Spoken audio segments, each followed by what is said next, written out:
Donc, Carl, aujourd'hui, va nous montrer des techniques de butterfly, une technique plus deux variations. Ouais, c'est une game que je jouais beaucoup quand j'ai commencé le jiu-jitsu. Puis le jiu-jitsu a évolué énormément. J'ai changé ma compréhension un peu de la position puis mes priorités. Donc, c'est une game que j'ai intégrée beaucoup en compétition dans les dernières années. Fait que, directement en partant, quand j'ai quelqu'un devant de moi, au lieu d'aller chercher comme un classique underhook ici, je vais généralement aller chercher un overhook. Donc, soit en no-gi, je prendrais le overhook directement sur le bras, mais en gi, je veux avoir la ceinture. L'objectif de la ceinture, c'est de m'aider à amener sa tête vers le sol. Donc, ce que je cherche toujours à faire, c'est amener la personne vers le bas ici. Un coup qui est rendu là, moi, je suis toujours un petit peu par-dessus lui. Je vais me servir de mon pied qui est au sol pour commencer à driver puis à me lever par-dessus ici.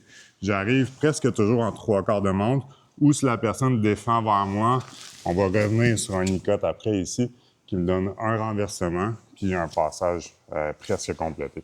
Oui. Fait que ça serait ma première idée. C'est toujours la différence, c'est d'avoir la ceinture.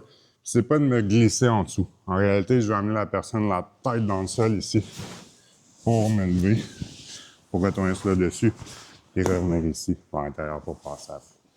Donc, première variation, la grosse différence, c'est que je vais chercher la ceinture par-dessus et non un underhook, puis j'essaie toujours d'être par-dessus. La deuxième réaction qui arrive le plus souvent, c'est que le monde se sent qu'ils ne peuvent plus justement posturer pour défendre. Donc, il y en a qui vont essayer de s'écraser sur moi pour me garder tête, puis que ça soit difficile de l'élever. Donc, la seconde que je sens que la personne s'écrase sur mes jambes, je vais mettre mon pied sur le genou, grip sur la manche déjà. Si je n'avais pas de grip, je pourrais aller au niveau du coude. Ce que je veux, c'est ouvrir la base. Donc, je vais tirer le coude, pousser le pied pour me servir de ça pour renverser. Donc, au lieu de le lever complètement, vu qu'il se commet à être bas, je vais continuer à le garder bas, mais je vais ouvrir coude et genou. Fait que je peux y aller ici en poussant et en tirant ici. Il n'y a plus de base, je me sors de mon haut pour renverser. Et je reviens dans le même type de position pour passer.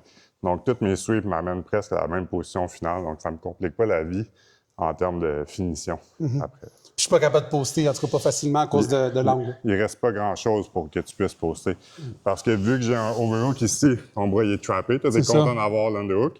Ici, même si, mettons, ta main était au sol, je peux venir capturer et tirer. Ouais. Donc, j'ai pas besoin nécessairement de lever.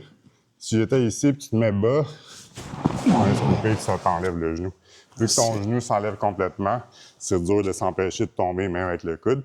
Puis même si j'ai de la misère à te faire tomber, moi, je peux toujours me relever par-dessus et aller plus haut aussi. Je suis pas pris en dessous, je suis toujours un petit peu par-dessus, donc c'est facile de revenir sur le dessus comme ça. Ouais, c'est vraiment bon. Puis la dernière chose qui arrive souvent en butterfly, même si je veux rester par-dessus, j'ai mis sa tête au sol, c'est pas toujours une réaction qui arrive. Le monde qui anticipe vont souvent sortir la jambe. S'il sort la jambe, je peux continuer. Mon pied qui est au sol, je vais mettre sur mes orteils pour me lever plus haut. Donc, je vais juste continuer à stepper. Quand je m'en viens ici, je vais venir sur mes orteils, je vais continuer à stepper jusqu'à temps que je le passe par-dessus. Parce que moi, je peux me réajuster presque à l'infini. Lui, ayant sa tête au sol, c'est difficile de réajuster. Donc, éventuellement, que ça me prenne un step, 3 ou 4, 5 steps, je vais pouvoir le passer par-dessus quand même. Puis, si j'anticipe qu'il va sortir la jambe, je peux aussi venir le bloquer avec le pied, qui me donne un foot sweep, un petit peu plus de style. Oui, c'est sûr.